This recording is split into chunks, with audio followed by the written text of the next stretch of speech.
Be me 23, waitress. Not my career.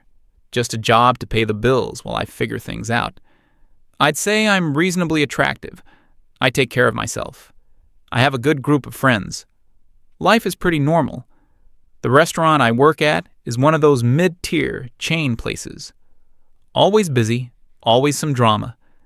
The staff is a mix of people like me, career servers, and a few quiet types who just clock in and clock out. One of these guys was Henry.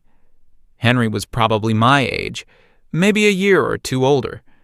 He was one of the bussers, always quiet, always on time, a bit overweight, wore glasses, and had this perpetually shy look on his face, like he was apologizing for taking up space. He was a genuinely nice person, though, the kind of nice you don't really notice until you think about it. He'd always be the first to help someone if they dropped a tray of glasses, never complained about getting a bad section, just did his work. To be honest, I barely registered him as a person. He was just part of the background, like the kitchen doors or the soda fountain. My friends and I, the other waitresses, we were in our own little world. We'd gossip about customers, complain about the managers, talk about our dating lives. Henry was never part of that. He was just there. I never treated him badly, but I definitely looked down on him. It was an unconscious thing. He was at the bottom of the social ladder, and I was somewhere comfortably in the middle, maybe a little higher. That's just how my brain sorted people. The whole thing started a few months back, maybe late spring. It was a slow Tuesday night. A few of us were crammed in the back staff room during a lull.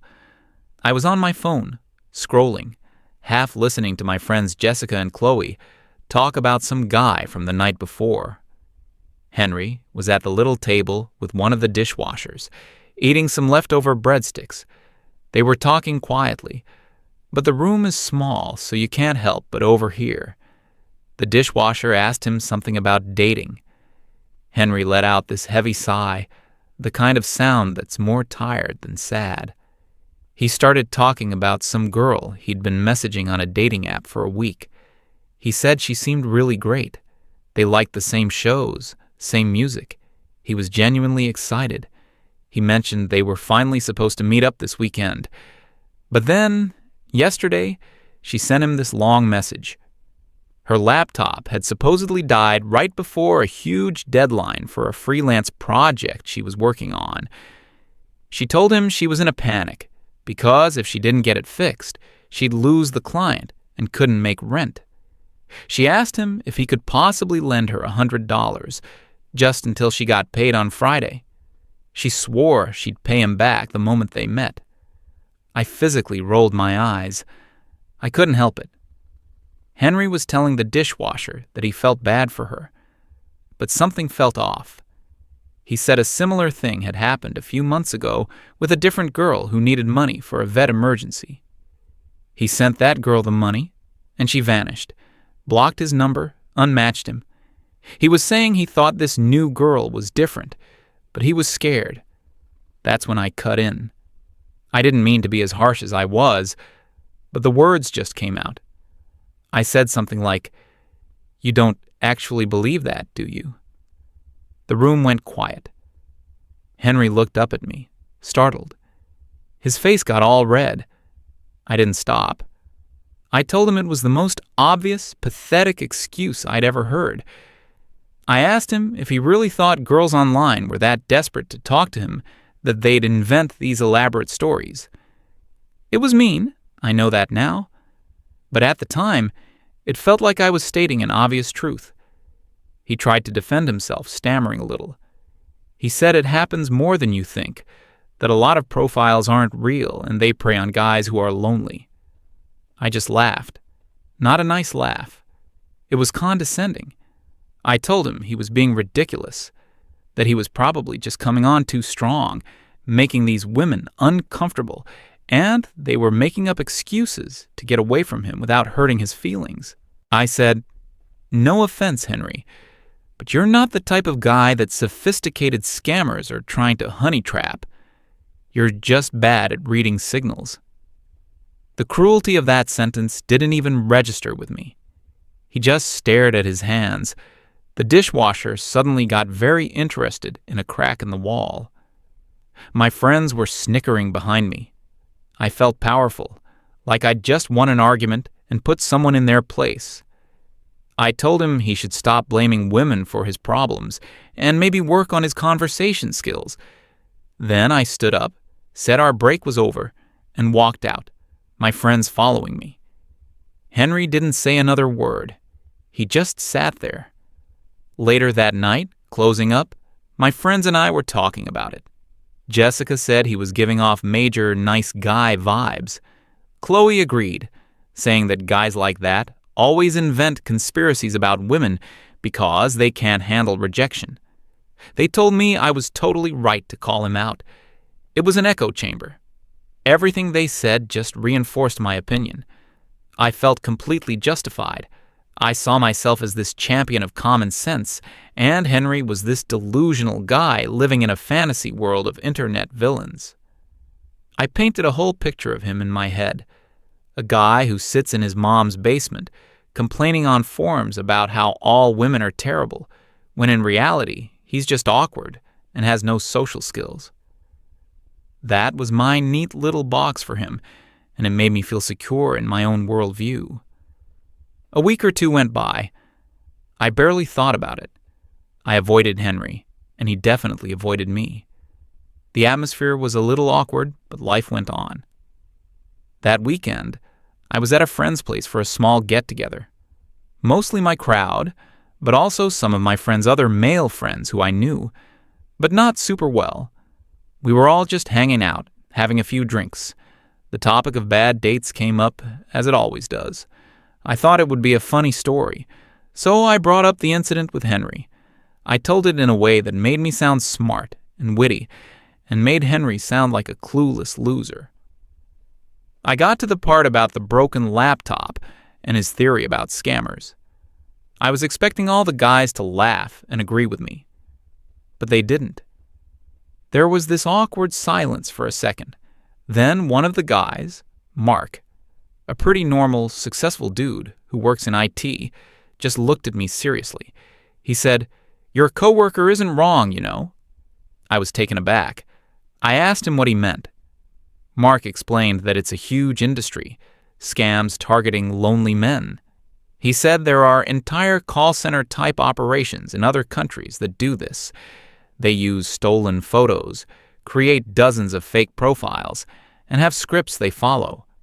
He talked about how they build a connection for a week or two, create a sense of trust and hope, and then they invent a crisis. A medical bill, a family emergency, a broken-down car. He said the amounts are always small enough to not seem like a huge deal, like $50, $100, $200. Small enough that a guy might think, well, it's worth the risk if she's real. Another guy there, Dave, chimed in. He said his cousin got burned for almost $1,000 over several months by a woman who claimed she was saving up to buy a plane ticket to come see him. He sent money for the ticket, for a visa application, for a new suitcase. Of course, she never showed up. I just sat there, listening. I tried to argue back a little. I said things like, "But you'd have to be pretty dumb to fall for that," and "Couldn't you just tell they were fake?" Mark just shook his head. He wasn't aggressive about it. He was just explaining. He told me that these scammers are professionals. They know exactly what to say. They prey on loneliness. They find men who don't get a lot of attention, and they flood them with affection and validation. They make them feel seen and desired. He said for a guy who hasn't had a date in years, having a beautiful woman give him attention 24/7 is a powerful drug. It makes you ignore red flags. The conversation moved on after that, but it stuck with me. These weren't guys like Henry. These were normal, well-adjusted men that I respected. And they were calmly, factually, telling me that the world I thought I understood didn't work the way I imagined. The seed of doubt was planted. For the first time, I considered the possibility that I'd been completely, arrogantly wrong. But my pride wouldn't let me accept it. I thought, no, they're just talking about extreme cases. Henry is just making excuses. My initial judgment has to be right. I became obsessed with proving it. I needed to know for sure. That's when I came up with the idea for the experiment. It felt a little crazy, but I was driven by this stubborn need to be vindicated. I was going to create a fake profile. I was going to become a guy like Henry online and see what the world looked like from his perspective. I figured I'd spend a week on the app, get a few normal conversations, maybe a few weirdos. And then I could go back to my friends and say, see, it's not that bad. That guy is just a loser. A few days later, on my day off, I put the plan into motion. I spent a couple of hours online looking for the right photos. It had to be perfect, not a male model. That would attract a different kind of attention. Not someone ugly, because I wanted to get matches. I needed someone who looked like a real, average, slightly lonely guy. I finally found a set of photos on some obscure public forum. A guy in his late 20s, a bit of a dad bod, thinning hair but a kind, gentle smile. He had a picture of him with a golden retriever. Perfect. He looked like someone who would be genuinely looking for love. He looked like a target. I created a new email address. I downloaded the same dating app Henry had mentioned. I started building the profile. I called him Leo. For the bio, I tried to channel everything I imagined Henry would write. I kept it simple, sincere, and a little bit vulnerable. Just a regular guy who works a lot. Enjoy video games, hiking with my dog, and quiet nights in. Tired of the bar scene and hoping to find a real connection with someone kind. Not great at these things, but giving it a shot. I cringed as I wrote it, but it felt authentic. I selected the best photos of my fake man, uploaded them, and set the preferences. My heart was pounding a little. It felt like I was some kind of undercover agent about to go on a secret mission. I sat back, looked at the completed profile, and took a deep breath. I swiped right on a few dozen profiles to get the ball rolling. Then I put my phone down, telling myself I'd check it in the morning. It didn't even take 5 minutes. My phone buzzed. "You have a new match." Then it buzzed again. And again. Before I went to bed that night, Leo had over 20 matches. I felt a strange mix of excitement and dread.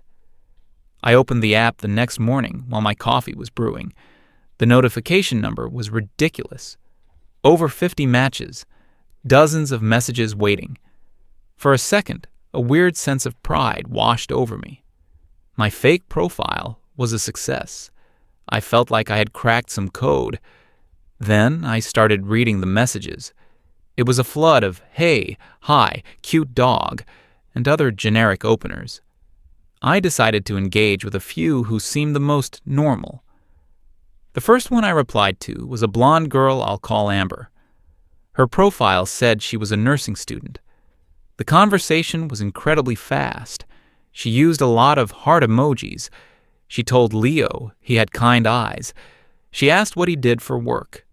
I made something up about data entry. Boring, stable. We exchanged maybe 10 messages in total. It couldn't have been more than 15 minutes. Then it came. OMG, you are not going to believe this. My car just made a horrible noise and won't start. I'm going to be late for my clinicals. The tow truck is going to be like $75, and I don't get paid till Friday. So embarrassing to ask. But could you possibly help me out? I'll pay you back double when I see you this weekend, I promise. I just stared at the message. It was almost word for word the kind of thing Henry had described. The fake urgency, the specific small amount of money, the promise of a future meeting that would never happen. It was so blatant, so lazy. My first reaction was laughter. It was just so absurd. I felt like yelling, "You were right, Henry," at my empty apartment. I screenshotted it, feeling like I already had all the proof I needed. This was my smoking gun. I unmatched her without a reply. One down. I moved on to the next girl, Crystal. Her photos were a little too professional, but I gave her the benefit of the doubt. Crystal was a master of compliments. Everything Leo said was so sweet or so interesting. She laid it on thick, telling him he seemed so different from other guys online, more genuine. The irony was physically painful. We talked for about an hour. The conversation never got deep. It was all surface-level flirting. When I suggested maybe we could grab a coffee sometime, her tone shifted. She said she was a little shy about meeting people from apps right away. She'd had bad experiences, but she said she had a private streaming page where she felt more comfortable getting to know people. She sent me a link. We can have a real one-on-one video chat there where I know it's safe. I clicked the link. It took me to a site that looked like it was designed in 2005. To enter her private room, I needed to buy credits. The smallest package was $19.99. Of course, I felt a wave of disgust. This was even more cynical than the first one. It was a business model built on lonely guys hoping for a real conversation. I closed the browser and blocked her, 2 for 2. My initial amusement was starting to fade. This wasn't funny anymore. It was predatory. For the next few days, I treated it like a morbid science project. I'd spend an hour or two every night after work responding to messages as Leo. The pattern was relentless. I'd say about 1 in every 3 or 4 conversations ended with a request for money or a link to a paid site. A girl whose birthday was tomorrow, and she just wanted enough to buy herself a small cake. A girl who needed to pay a fee to access her modeling portfolio for a big job interview. A girl who accidentally overdrafted her account buying groceries and just needed $40 to avoid bank fees. It was an endless parade of fabricated micro-crises. They all used the same language. They all praised Leo for being such a good listener, so understanding. They were all grooming him for the eventual ask. The most disturbing one was a girl named Sarah. We talked for 3 whole days. She was different. She seemed patient. She asked about Leo's life, his dog, his boring job. She shared stories about her own life. She told me about her little sister, who she was basically raising on her own. She sent me a picture of a little girl, probably scraped from some random family blog. She was building a narrative. She was creating a genuine, emotional connection. I found myself almost forgetting I was Leo. I was getting invested in her fake story. On the 3rd day, she told me her sister was sick. She had a bad asthma attack and had to go to the emergency room. She said she didn't have insurance, and the bill for the breathing treatment and medication was a few $100s. She didn't ask for money directly, not at first. She just talked about how scared she was, how she didn't know what she was going to do, how she felt like a failure for not being able to provide for her sister. It was a masterpiece of emotional manipulation. She was making Leo feel like he was the only one she could turn to, the hero who could swoop in and solve her problems. Then, finally, she sent the message. "I hate myself for even asking this. You've been so kind to me. But is there any way you could help with the pharmacy bill? Even just a little bit would be a miracle right now." That one hit me hard. It wasn't a clumsy, quick scam like the others. This was cruel. It was weaponized empathy. I thought about Henry. I imagined him getting these messages, his big, kind heart wanting to help this poor girl and her sick sister. I imagined him sending the money without a second thought because he's a good person. And I imagined Sarah getting the notification and just moving on to her next target. I felt sick to my stomach. I blocked her, my hands shaking a little. I didn't touch the app for the rest of the week. I couldn't. The experiment was over. My hypothesis was not just wrong, it was embarrassingly, catastrophically wrong. The world I had so confidently explained to Henry was a complete fantasy. The reality was a digital minefield, and he was walking through it every day, just hoping to find one person who was real. The shame hit me like a physical blow. I remembered my words to him in the break room. "You're just bad at reading signals. Nobody is trying to scam you. Stop blaming women for your problems." Every syllable echoed in my head, dripping with my own arrogance and ignorance. I hadn't just been wrong. I had been cruel. I had taken his genuine hurt and vulnerability and used it to make myself feel superior in front of my friends. I had kicked a man who was already down. For what? For a cheap laugh and a feeling of being right. The next day at work was torture. I saw Henry by the bus station, clearing trays. He had his head down, working methodically, lost in his own world. He looked so harmless, so tired. My chest tightened. I felt an overwhelming urge to go over there, to tell him everything, to say, "Henry, I am so sorry. You were right. I was a complete idiot, and what I said to you was horrible." I took a step towards him, but then I saw Jessica and Chloe at the server station, watching me. I saw the other staff moving around. My entire body froze. What would I even say? How do you admit to something like that? "Hey everyone, you know that guy I humiliated last week? Well, I created a fake online identity to prove him wrong, but it turns out he was 100% right, and I'm actually a terrible person. They would think I was insane. I would be the office joke for months. My pride, my social standing, all of it just formed a wall in front of me. I couldn't do it. The shame was too great. The embarrassment was paralyzing. So I turned around and walked back to the kitchen, my heart feeling like a lead weight. Henry glanced up for a second as I passed. Our eyes met for a fraction of a second. There was no anger in his expression, just nothing. It was like he didn't even see me anymore. That was somehow worse than if he'd been angry. I had made myself irrelevant to him. It's been a couple of weeks since then. I've been trying to be nicer to Henry, in small ways. I'll say thank you when he clears my table. I'll make sure to save him a piece of staff meal if he's on a late break. Pathetic, I know. It's nothing. It's the coward's apology. He's polite back, but distant. The damage is done. I can't undo that public humiliation. I can't bring myself to confess to him. I can't bring myself to confess to my friends, who still make jokes about him sometimes. Every time they do, a piece of me just shrivels up. I just stay quiet. So that's why I'm writing all this out here. I can't say it to anyone's face, but the guilt is eating me alive. I needed to put it somewhere. To admit what I did, even if it's to a bunch of anonymous strangers on the internet. Henry was right about everything. It's not a conspiracy theory. It's real. And it's awful. I was so wrapped up in my own simplistic view of the world that I couldn't see the reality that was right in front of me.